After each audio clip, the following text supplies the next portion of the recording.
Hi, and welcome to Beyond the Pelvis. I'm Laura Haraka, a somatic practitioner, breathwork facilitator, and someone who's been on the healing journey myself. I know what it's like to live with chronic symptoms and feel disconnected from your body, and I also know how powerful it can be when we start to listen, slow down, and heal from the inside out. On this podcast, we talk about the mind-body connection, nervous system healing, pelvic health, and all the messy, beautiful layers that come within learning to trust your body again. Whether you're brand new to this work or deep in your process, I'm so glad you're here. So let's dive in. So welcome back to another episode of Beyond the Pelvis. Today, we're joined by Dr. Rita Gupta, a board-certified integrative family medicine physician who has dedicated her work to helping people heal from chronic pain, fatigue, and functional symptoms through mind-body medicine. Dr. Gupta blends medical knowledge with compassionate, whole-person care, guiding her patients to understand the role of stress, emotions, and the nervous system in their healing journey. I'm so excited to dive into this conversation and learn more about how she's supporting people creating lasting change. Welcome to the podcast. Thank you so much, Laura. So great to be here with you today. Yes, it's awesome. Rita and I met in Colorado at the Chronic Pain Conference. So when I met her, I said, we got to have you on the podcast. I loved how you were just so warm and I couldn't say no. It was just such an honor. So thank you. So can you start off and just tell us a little bit about yourself, who you are, and maybe how you got into this space?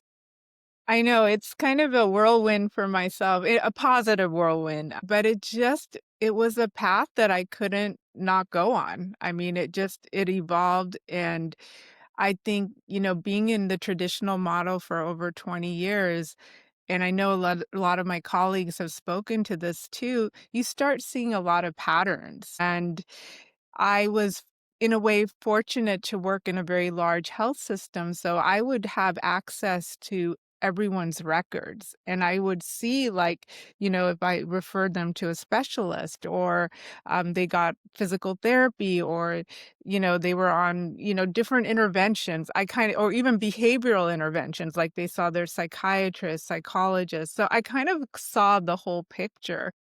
And it really was so telling that there were so many patients coming back. And, they would come back to me because I'm their primary doctor. I'm kind of the gateway for all this care they were receiving. And they wanted answers like, well, if my test results are not showing this or my diagnostics are not giving us a definitive way forward for treatment, then what do I do? Where do I go from here? I mean, it just, we go into this profession, the healing profession to help others. And when we can't help them, makes us also feel really inadequate, because it's like, well, I have all these people who are still suffering and I don't have an answer for them. And there's a lot of people that are still suffering and the doctors couldn't find anything wrong. Yes, it's part of our system too. The healthcare system is broken. And a lot of times, like as a patient, we take on that shame, like, oh, we're not fixable or we're broken and nobody can help us. But really, it's not the patient or client. It's actually we're all operating within a system that just doesn't understand what's going on and what's the issue. Why aren't you getting better? Why aren't you healing? Because we're not looking at the right source of the symptoms. And it really made a lot of sense when I learned the neuroscience. I was always kind of interested in like a blend of the evidence-based medicine and also, the Eastern philosophies and being, of my origin, I was born in the US, but I was raised in an Indian South Asian home. So I kind of had an understanding of Ayurvedic principles. So I always kind of like had these, my mom would say, well, you just ate. I don't think you should take a shower. Or that food doesn't go with this food. That's heating and that's cooling. And so I had these understandings that I was like, well, that makes a lot of sense. But then when I got to, medical school and training, I was like, hey, no one told me about the other part, the Eastern philosophy. So it prompted me to go into like further studies in integrative medicine. So I did the Andrew Weil integrative medicine program at University of Arizona, and it was such a wonderful, like, comprehensive program. I was there for 2 years, and then I really delved into mind body medicine. So that really gave me the foundation for doing this work, neuroplastic work.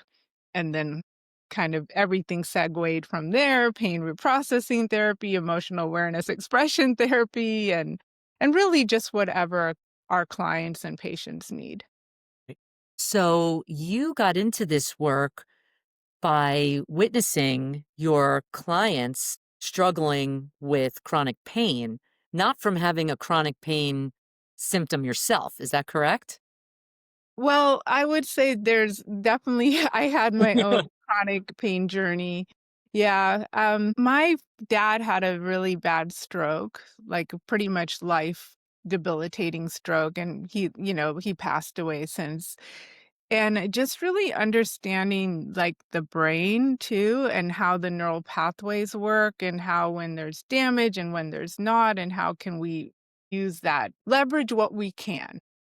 And then I kind of learned about neuroacupuncture, which is also a field where we kind of try to retrain brain pathways. So I think understanding that component, and then I hurt my neck. I injured my neck and ruptured a disc in my neck, and I was advised to get surgery. But I knew so much about, just from being in medicine for so many years. I was like, but the patients I know who get surgery, the majority of them do not resolve their symptoms. I mean, of course, if it's life-threatening, and we call that myelopathy, where the spinal cord is compressed, you have neurological deficits where you're losing function. In that case, you have to go for the surgery, which would be a fusion, but I didn't have that.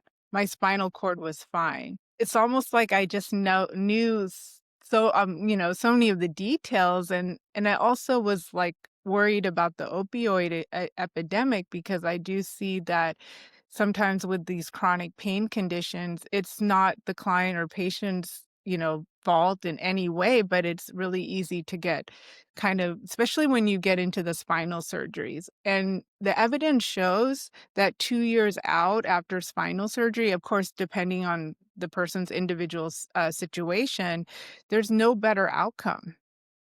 There's no better outcome with getting surgery versus not getting surgery. So we have to look at, like, what does that really tell us, and what does that mean?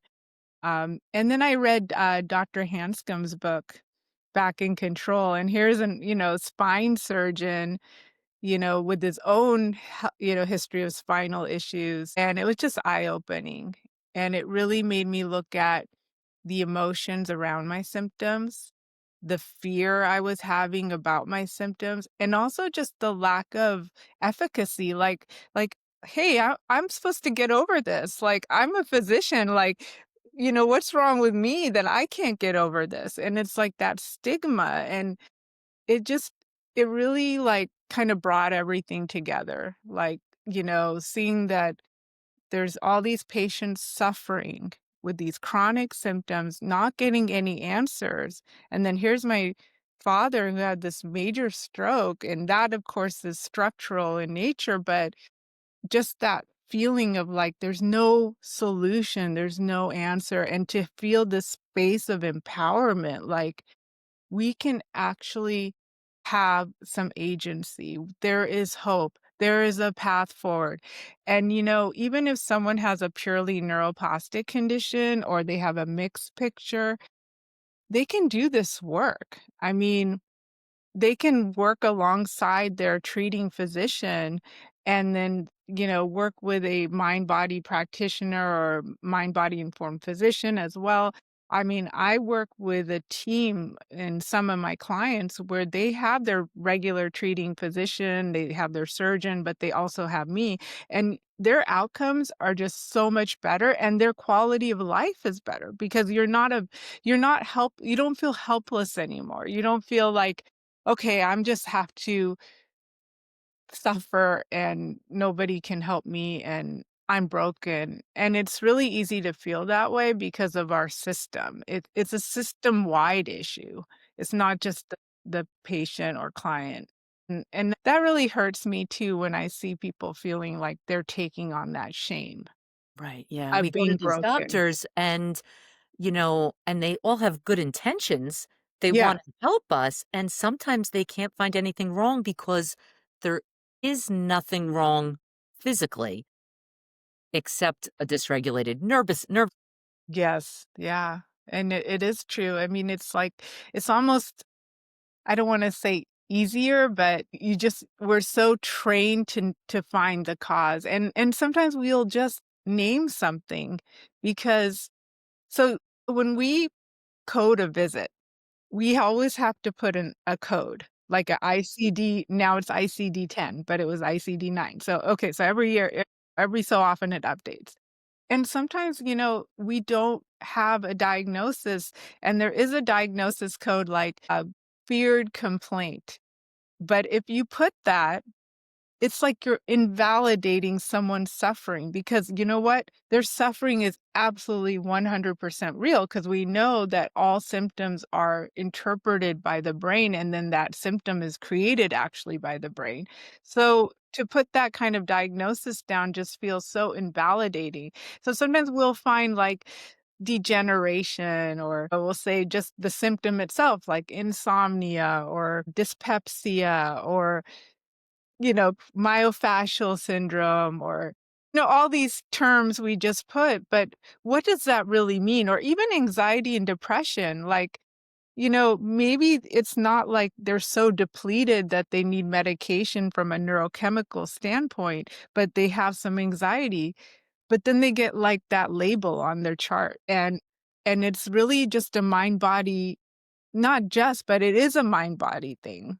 And we can treat that. We can regulate the nervous system, we can co-regulate, we can attune. I mean, there's just so many things now we have.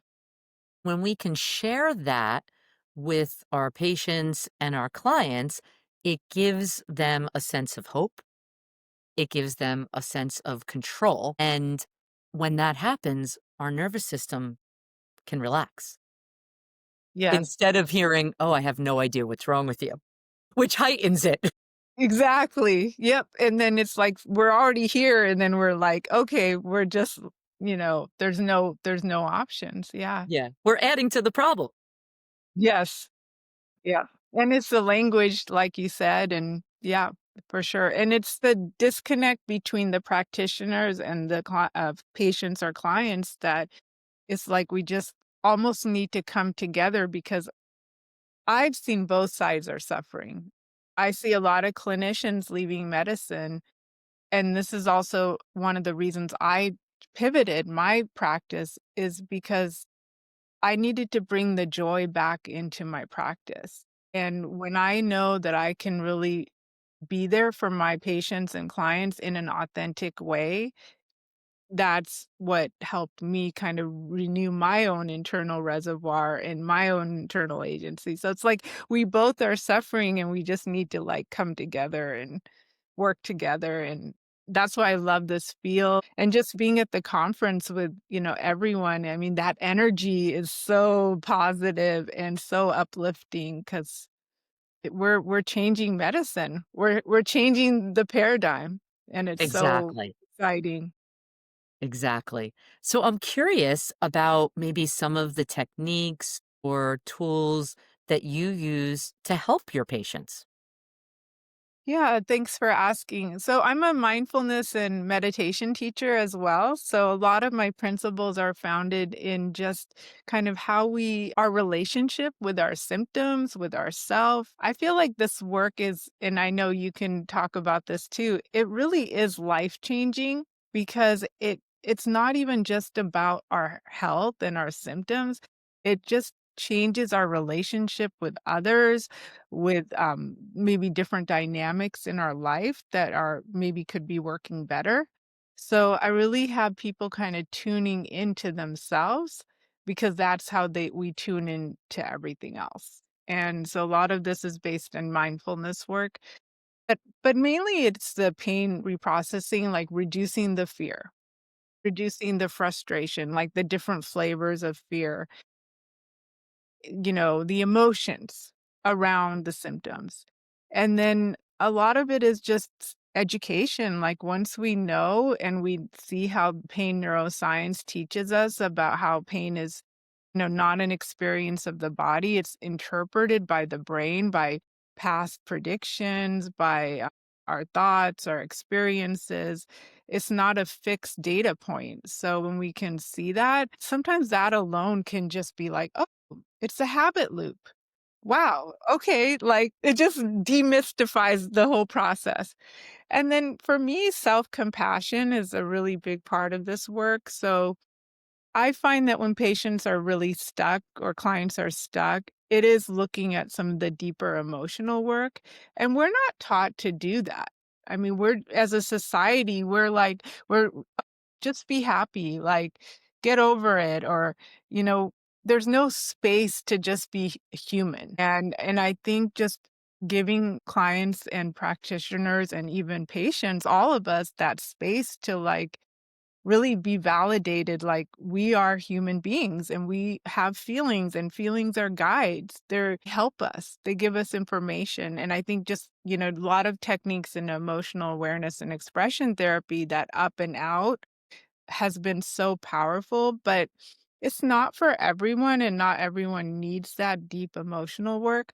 But I think just knowing that, it's okay to feel and be in touch with them, sometimes that in itself can be empowering. But sometimes it's just the PRT tools, like, and it's the psychoeducation. It can be really simple. I mean, I'd love to hear too what you do in your work. I know you're interviewing me, but we learn so much from each other. Yeah, we do learn a lot from each other. I find the education piece invaluable. You have to have the education. I started out finding this work by reading Dr. Schubner's book, Unlearn Your Pain. And when I read it, it was like I was reading a biography, of myself. And it was so amazing. And I'm like, oh my God, I found it. It was so eye opening. I figured out what was wrong with me. Yeah. And so the education I find to be so helpful. And with you talk about, self-compassion, and most of my clients, they don't even realize that the way we speak to ourselves, the way we treat ourselves affects our physiology. Definitely, yeah. Yeah. And I also am trained through mindful schools. I did that a really long time ago. So I use mindfulness tools with my clients as well, which are really helpful because, we talked about fear a little bit. Yeah, And, you know, I find fear to be the major component in this pain epidemic, right? So yeah, it's like, definitely. how do we get clients to lower the fear, right? And I'm kind of curious if there's any mindfulness tools you might want to share with our audience because it's definitely something I used to help bring me back to the present and to help me stop focusing on my sensations. Yeah, I mean, it's like we can't be in the present when we're in fear because we're just so focused on what can happen, so we're usually in the future. I use breath work if it's not triggering, because I know for some people it can actually be more triggering and it can, create some more symptoms. especially if they have symptoms kind of around their lungs, like asthma or chronic lung disease or anything like that. I really like the 4-7-8 breath. It immediately gets me into the present moment, and I recommend that to a lot of my clients. It's when you inhale for 4, then you hold for 7, and then you exhale, for 8. And we can do it together if you'd like. Let's do it together right now. It would be great.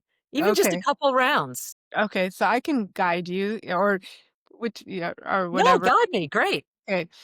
You're gonna breathe in for 4. 1, 2, 3. Gonna hold for 7. 1, 2, 3, 4, 5, 6, 7.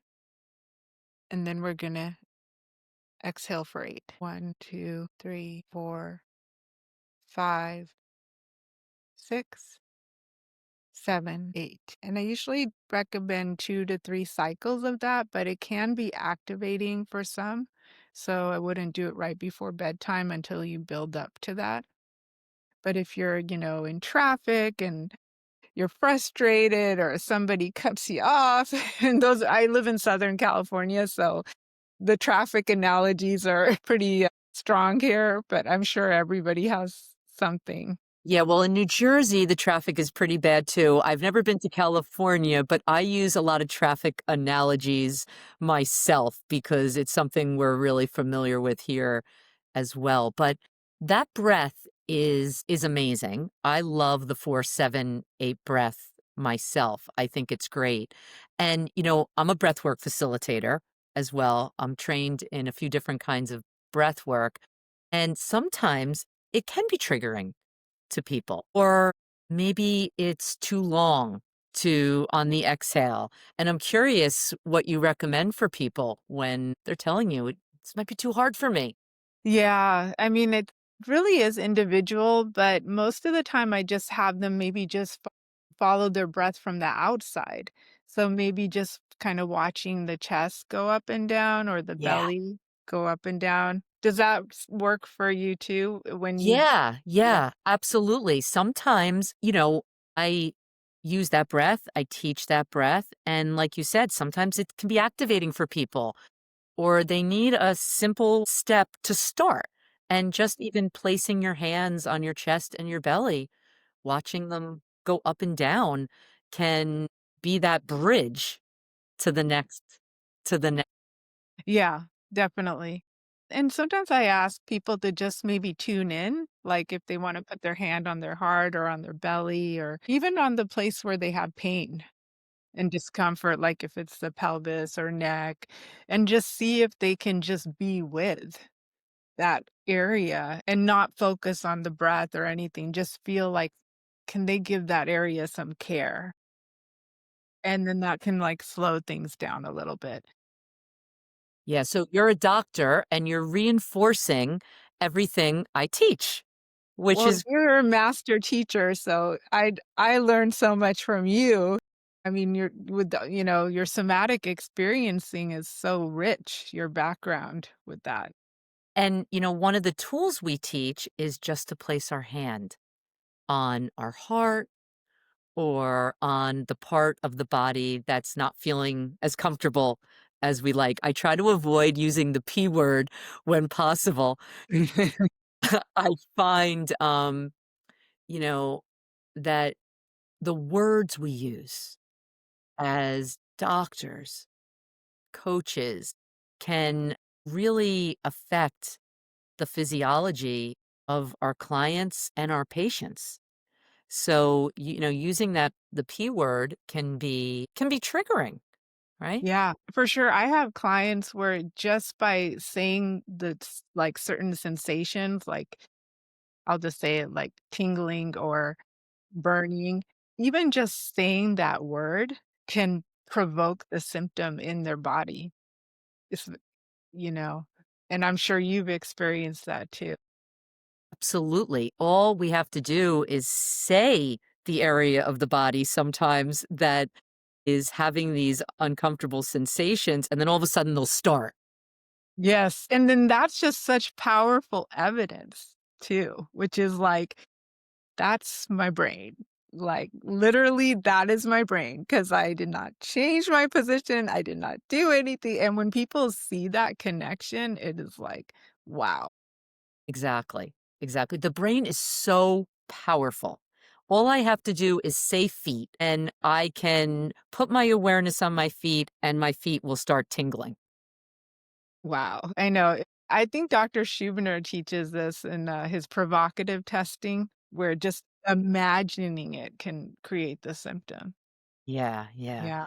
So you were able to relieve your own chronic pain. Yeah, I definitely have, like, a little bit of a mixed picture because of just some anatomical changes that have happened, but I definitely have been able to have a full life where before it was like my pain was like this and Rita was, like, right here.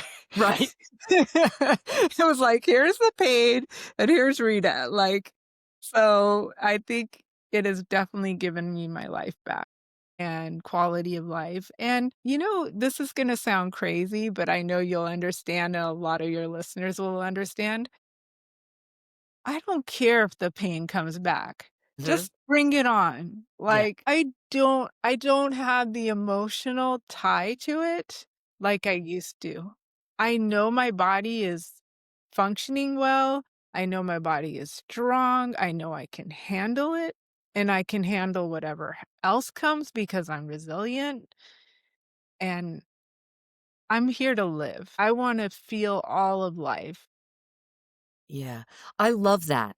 You know, we don't talk about that enough. I have a lot of clients on my pelvic healing circle, and their pain will go away for a while and then come back, right? Because Yeah. that's how healing can happen. And they're so scared of the pain coming back. And I'm like you, I don't care if my pain comes back. If it comes back, it's showing me that something is out of balance. And Yes. it's a message. Oh, was I rushing too much? Was I too hard on myself? Right? Was I not incorporating enough self care into my life? Where in my life am I out of balance? So for me, I'm not afraid of it. I know what it feels like, but it's really hard sometimes to get our patients and our clients to lower the fear. Yeah. Yeah. Because the brain is predicting from the past, and it's looking at the future and it's saying, I don't know about this. Its job is to keep us surviving, but we want to thrive. We wanna enjoy this time we have, like, we wanna live our fullest, we wanna be and do and have everything we deserve and want, and it takes community, it takes connection and agency of feeling empowered, that it's that magic space between the 2, I feel like. It's like connection because we're wired for connection, but we also are wired to have our own voice and our own authentic selves, that we bring our own life to this world. Like, we're not meant to live for someone else. We're meant to live for me, you, Laura, me, Rita. Like, that's our purpose. So I think it's that space and it just ebbs and flows. But I love how you said that your pain is, or your, sorry, I used the P word. It's okay. It's a habit, right? It's a habit. Yeah, your sensations are a message that it's an opportunity, and I know Alan Gordon talks about this in his book, like, when you can see your symptoms as an opportunity to do the work, to do the somatic tracking or whatever modality helps. But we are lucky to even have the signal because we know that there are congenital, abnormalities that can cause death when people don't even feel sensations or have any symptoms. So it's all a protective mechanism. And when we can say, like, thank you for the information. And really, when I connect the dots, it does feel like magic sometimes. Do you feel this way too? Like, where you look back and you're like, wow, I did override myself the other day. I did say something I really wasn't in integrity with myself. I said yes to something that didn't really fit with what I wanted to do. Anytime I say yes when I want to say no, I've started noticing my pain didn't come. See, I said the P word too. Look, it's a habit. These are, habits in our brain to say this, right? But I noticed that when I've been saying yes and no, and when I want to say no, my body starts to tense up. So that's been a really cool acknowledging of my body right now and an awareness of my body that I've been able to catch myself before I go into extreme fight or flight and panic. Yeah. Yes. No, it's like before you wanna get off that train before it just, like, starts speeding up and it just, like then you're just, like then at that point, it's too hard. Yes, it becomes harder and we have to go way back down. So Yeah. that awareness of our body, noticing when our body starts to go into fight or flight, and if we can catch it, Mhm. wow, it can make a huge difference. Yes, definitely, and it can be trained. I mean, it's just repetition.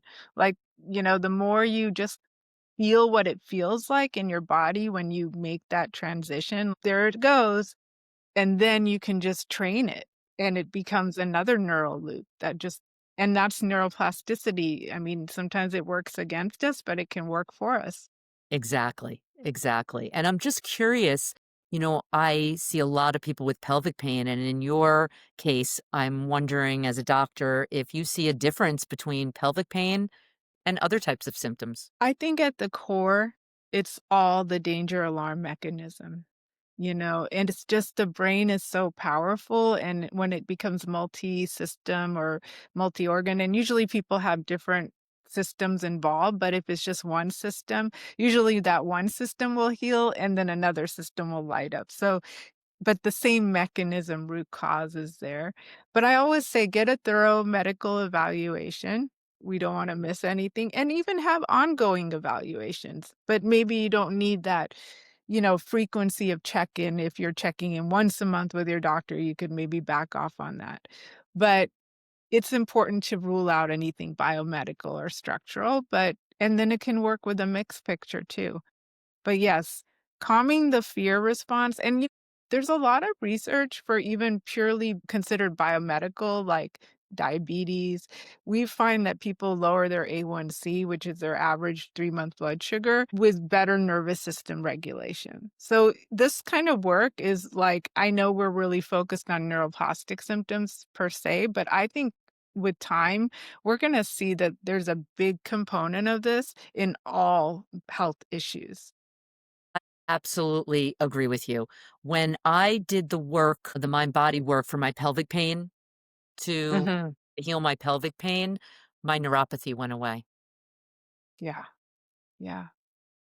'Cause those are signals even from the nerve damage. Because some people have nerve damage and they don't have any symptoms, and then some people have nerve damage and they have a little so it's a spectrum, right? And some have severe.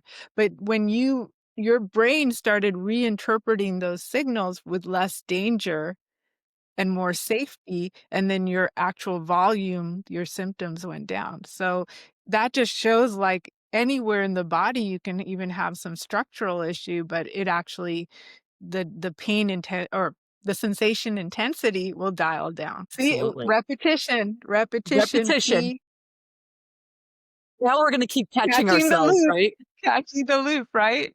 Yeah, But you're exactly, catching the loop. co-regulating with me, so that's what's helping me catch Right. myself. Yeah, exactly, exactly. So I'm curious if there was, one thought that you would like to leave our listeners with that could help them today or a tip of advice, what would that be? I think I would say to them that they are so valuable and they are so worthy and there's nothing they're doing wrong to have the symptoms. So, like, there's structure in our body, but there's structural and institutions. Like, we don't just operate alone. we're connected to this greater world. The world has gotten so complicated. I mean, our body is just trying to survive and protect us. So I would just wanna tell everyone to really feel that, like, how worthy they are, because I feel like at the core of all of this is, like, we feel like we shouldn't feel a certain way. We shouldn't have a certain thing, but we can't take the full responsibility of the world. We can't. Like, we're wired to just care about our own little tribe, and then I hope that came across, but Yeah, I I love that because everyone is worthy. Everyone can heal, and it's not your fault that it's this not happened your to you. fault. I mean, that's the main thing that I have found in my work is how much we internalize so much on our shoulders that like or wherever our symptoms are, but it's not our fault. Like It's not your fault. And I say this a lot, it's not our fault, but it's our responsibility to change it so we can lead um, a much more balanced and happy life, right? Because it is life changing after you do this work. it is. It changes so many aspects. So true. I mean, I think of it like this, like if you get hurt, right? It's not your fault you got hurt, but it may be your responsibility to like get treatment and get a cast. So Exactly. your body can heal. Like give it the optimal, situation or circumstances. Set it up so it can heal because your body can heal on its own, but it just needs to be set up in that way. And that's what you're doing in this work. Thank you. Thank you so much. And if someone wanted to find you, where could they find you to connect? Yeah, I'll share my information with you, my website. It's actually getting launched soon, but I have a contact form and you can just put your information there. And then I'd like to share as many resources as I can. So I've been posting on Instagram. So there's a lot of little nuggets of information there. And then I also have a Substack newsletter, which has some articles that might be helpful. Awesome. So thank you so much, Rita, for coming on the podcast today. I know my listeners are really going to love all your bits of advice and your protocol to start healing today. Thank you so Thank much. you. Thank you. Thank you so much for tuning in to Beyond the Pelvis. If today's episode resonated with you, I invite you to join us inside the Pelvic Healing Circle, a supportive space for deeper healing, connection, and transformation. And if you enjoyed the show, it would mean the world if you took a moment to leave a review on Apple Podcasts. Your words help others find this podcast and remind them that healing is possible.